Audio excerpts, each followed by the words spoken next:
Right. Yeah, no, true indeed, true indeed. Moving down to Utah, the Utah Jazz. This is a team that, again, kind of like the Houston Rockets, rough out the gates. A lot of people are starting to bury them, and right before we got the shovel and put some dirt on top of this team, Quinn Snyder got these guys turning it around. Donovan Mitchell started playing the way we thought he was going to be playing. Rudy Gobert, we talked about earlier, is Rudy Gobert, a rim protector, a guy that's going to make sure that you're solid on the defensive end. They've turned things around and are starting to really find their groove. Have one of the better winning streaks currently right now in the NBA. I don't know if it's like 5 or 4 games in a row for the Utah Jazz, but I gave the Jazz a B.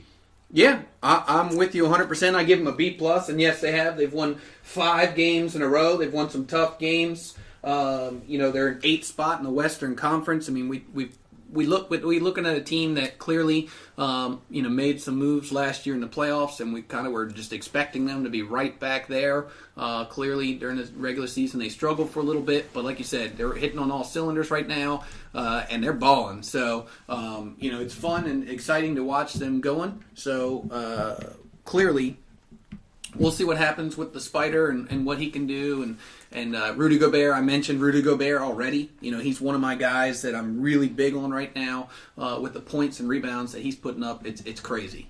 Yeah, Utah, like I said, at the beginning of the season, I had high expectations because they were the fun team to watch in their playoffs last year. So when they came out the gates kind of stumbling and bumbling, I was like, was that just an aberration we saw last year? But now, like I said, they got things together. It takes some time in the NBA. I mean, I know we weren't ready to bury them, but I think about the Rockets. I mean, you and I were really like, Houston's horrible, blow it up, trade everyone. And then all of a sudden, James Harden decided to be otherworldly and turn on his, get his Infinity Stone like Thanos and just start making players and defensive players in the NBA disappear as he gets 50 points at the 50-point game going on. It's crazy. And then the last team that we're going to have for our ratings, Washington Wizards, John Wall, heel injury, gone for the season. Dwight Howard, we signed him. Tempered expectations for Dwight Howard. Nothing's been done to help us. Garbage. We got Austin Rivers. Doesn't even play for the team anymore. He's in the Houston Rockets now. Trevor Ariza back with the team. Jeff Green, definitely a solid pickup. All that said, I gave the Wizards a D. Man, the Wizards finished 8th in the Eastern Conference last year. They were one of those teams that I was excited to see what we could do this year. I like Troy Brown. I like that pickup in the draft. But, we lost Kelly Oubre. Like you said, we lost Rivers. I don't really know. I don't really know where the team's at right now. It's exciting to watch. I cannot Thomas sing Bryant's Thomas fun. Bryant's Yeah. praises. Satoransky had his first triple-double the other day. Bradley Beal. Oh, my. I can't even really talk right now. Hold on. Bradley Beal is the first player since Steph Curry in 2014 to make 6+ three-pointers and 15 assists and a loss. I mean, that's what he did. Bradley Beal joins the Big O. Oscar Robertson is one of the only players to have 40, 15, and 10 games in the same season. I mean, you're just talking about a guy that is just balling right now, and he's the reason why the Wizards are staying within that edge realm of getting into that 8th spot. I mean, clearly that's the goal every year is to get within that 8th spot. They're not in the bottom, but they're definitely not, they're in the middle of the pack right now. So we'll see what's happening. They're playing the Knicks right now in London, like we said. So I'm just not sure if any of these young guys, I want to see Robinson get some more playing time. I want to see Brown. I want to see those guys get some more playing time. And I get it. You don't want to just go, well, let's just give all the young guys some playing time and just, tank for the rest of the year. I don't want to see that. I want to see them continue to win and to be competitive. You do. I agree. You got to have Ariza playing. You got to have Thomas Bryant playing. Satoransky, again, I can't say enough about that guy. Watching that guy play, clearly his offensive game has always been his Achilles heel, but he's really stepped it up lately. I'm excited for the way he's been playing in John Wall's absence. And yeah, I mean we're down on the Wizards, so we got him as a D+. But that's just right now because of the record that they have. They could change that, just like any other team on this list could change that. In a heartbeat. I mean, any team could go on. We'll a 5, save this 6 podcast. Right. Any team could go on a 5, 6, 12 game win streak and change the outlook for their season. But that's where I think that we right now have most of these teams in the NBA. Yeah, we'll have to see what the Washington Wizards can do. And I mean, I know there's been a lot of talk about trades and things of that nature. I think Now that I've had some chance to think about it, if I'm the Wizards, I wait for John Wall to come back, obviously, rehab from the injury, see what we got from what we got in Wall, and then next year, him and Beal playing again together. And I think if it's not really working well next year, keyword being next year, based on what I've seen this year, for the rest of my season of 2020, I'm building around Bradley Beal and trying to see if I can move that albatross contract of John Wall somewhere else. But you got to give these guys a chance for Wall to get healthy, for the two of them to play again together next year, and see if that makes a difference. So those are our grades so far this season for all the teams in the National Basketball Association. That was definitely fun. Good conversation there as well. And we'll see at the end of the season how close or how far off we were with those picks. Yeah, I mean, it's going to be fun to see how the rest of the season goes. We got the All-Star game coming up, in 3 weeks? Yep. 3 weeks now. So we're talking about some of the All-Star votes. The fan votes are in.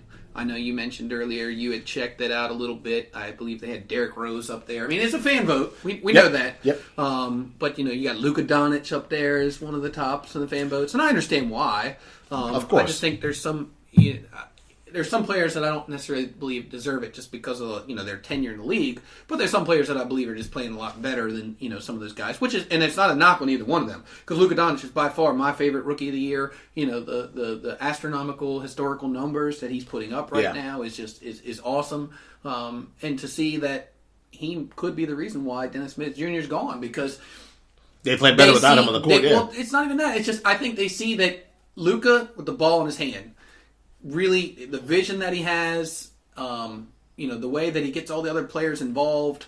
I just think that they're a better team with the ball going out of his hands. Starting. I mean, he's obviously, shooting great, but his passing, everything he does. He is one of the great all-around games right now in the league. No, I would agree. And he's only 19. We keep on saying that, but it's the truth. You can't. I mean, the facts are facts, people. He's only going to get better. So if you don't like him, or you can't, like James Harden, the flopping, the kick, the step back, Jay's traveling. You don't like it, stop it. It's very easy. The people have spoken. They love the name. They love the segment. So we were definitely not going to have a podcast without allowing everybody to enjoy the Hillwig Report.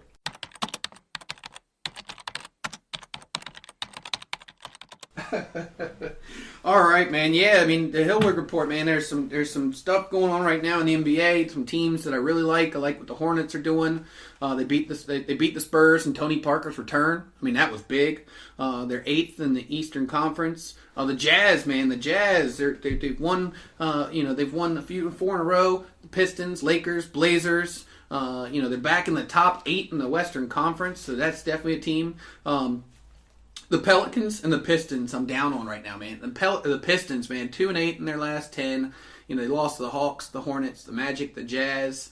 Again, they're one of those teams, man. They're scoring 106 points, but they're giving up 109 points. Yeah. The math just doesn't add up. You cannot give up more points than you're scoring. They got to figure out something with Reggie Jackson, too. Oh, absolutely. I mean, you talk about the 8th overall pick, Stanley Johnson, a guy that I really liked. What has he done? He averages 8 points, 4 rebounds, and 1 assist. I mean, clearly he's not getting the minutes, and he's not getting the time to really show what he can do. But I mean, I expected quite a bit. Yeah, more than that. Top 10 picks, you expect a lot from him. At least give me double figures. Exactly. And then the Pelicans, man, they're 3rd in the league. In scoring, averaging 117 points, but they're only giving up 114 points, and they still can't win. So I mean, I don't know how that works, but you look at, they have 3 players with 20 points per game. You got Anthony Davis, Holiday, and Randall. They're 4th in assists, so they're passing the ball around. I mean, we talked about it with that lineup. There's no way that they should be where they are in the Western Conference right now. Yeah, no, you're right. Drew Holiday, Anthony Davis, and Julius Randle's a good trio. That's a solid building block. I mean, they're 12th in the Western Conference right now, which is about 4 games behind the Utah Jazz for that 8th spot. But watching them last night, again, I said it, man, the potential that team has. Nurkic, Nikola Mirotic. Yeah. That guy can shoot, man. There's too many good players in that team, and they just knocked down so many threes. Last night it was unreal watching that game go against Golden State, but they just can't get it together. They can't get over the hump. They can't put on a 5, 6, 7 game win streak. They just can't do it. Couple of players, man, the players that I'm up on right now. Rudy Gobert, I mentioned it, man. You talk about a guy, balling night in and night out, averaging 15 points, 15 rebounds, 2 blocks, 1 steal in the last 10 games against the Pistons, 18 and 25 with 2 blocks. The Bulls, in a win against the Bulls, 15, 16, 8 assists, 2 blocks, and a steal. Wow. This is a big guy out here. Blocks and steals every night. The Los Angeles Lakers, 12, 18, 2 assists, 2 blocks, and 2 steals. Magic, 12, 14. So night in and night out, the last 10 games, like I said, 15 and 15. Anthony Davis, woo! You talk about a guy that's playing out of his mind right now. Just a couple of games that he's had 46. What he had 46 and 16 against the Clippers, 30 and 14 the Wolves. Against the Cavs, 38 and 13. Against the Grizz, 36 and 13. Last 10 games, 34, 15, 3 with 2 blocks and 2 steals. I mean, you're talking about a guy again filling up the stats night in and night out. True story on that, man. That's stat stuffer defined right there. And I'll keep on saying it. He's 7 feet tall, and a couple weeks ago, he pulled the Sham God move on somebody. Oh my God, dude! When he did that, I was like, "What did he just do?" I'm like, there's no way he just did that. You got 5'11" guys that couldn't even do that move. It's crazy to me. Yep. And then, of course, I got a couple more guys here. I got Bradley Beal. They've had some big games recently against the Raptors. Awesome game. That was fun to watch. 43, 10, and 15 is what he scored in that game. Last 10 games, he's averaging 29 points, 5 rebounds, 6 assists, a block, and 2 steals. I mean, this is not like, this is a guy that is just doing everything. Steals, blocks. I mean, you don't think of him as somebody that's going to get a lot of blocks, but, he's averaging a block a game for 10 games. Against the Bucks, of course, we got that win. No Giannis. I said that a while ago. But he put up 32, 5, and 7 with, again, a block and a steal as well. So it's just crazy seeing what he's doing. And then the Sixers, 34, 2, and 5, and 1. And then, of course, man, you mentioned it. You can't talk about the NBA right now without talking about Harden, which we mentioned. But really, I'm not going to go with Harden. I think everybody's talking about Harden. I'm going to talk about Steph Curry. Seeing what he did last night, seeing what he's done the last 10 games. The last 10 games, we're talking about a guy that's averaging 33 points. 6 rebounds, 6 assists, a steal. Let's see here. Last night, 41 points, 5 rebounds, 3 assists. At Denver, 31 points, 6 rebounds, 4 assists. 48 against Dallas, 28 against Chicago, and just 14, of course, against the New York Knicks. But he's the main reason why they're clearly able to, the Warriors have been able to turn it around.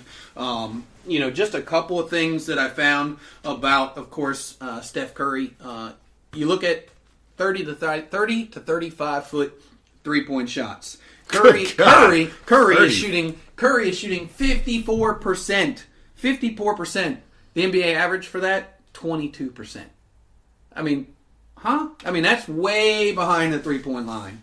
Curry, of course, the first player ever to hit 8+ 3-point shots in 3 consecutive games.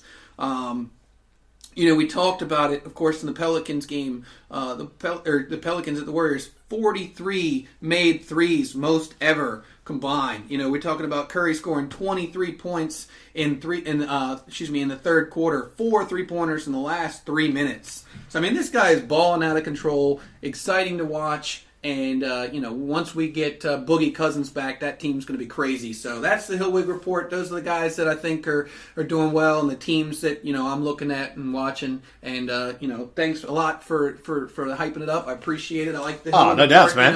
No doubts. We were trying to come up with something crazy, but I think that's perfect. I think that nobody wants to be on the bad side of the Hillwig Report. We're on the good side. The funny thing is a lot of the players that you've been down on, like the next week they pick up the pace. I'm just going to keep on sending them the podcast. I sent the podcast to Hassan Whiteside. I'll take a look at his stats, see if it's gone up a little bit since he's heard the podcast. I know he hit play. I know he didn't see that tweet and just ignore us. A couple of things we definitely wanted to make sure we mentioned before we ended the show. Of course, we are big fans of video games. One of our favorite video games is NBA 2K. Been playing it since the beginning. Happy to see that the NBA Players Association and the NBA just signed a brand new 7-year contract with the makers of NBA 2K. for 7 years. And listen to this, the deal is worth $1.1 billion. That's a billion with a B, Pat. So we'll be playing NBA 2K for a long, long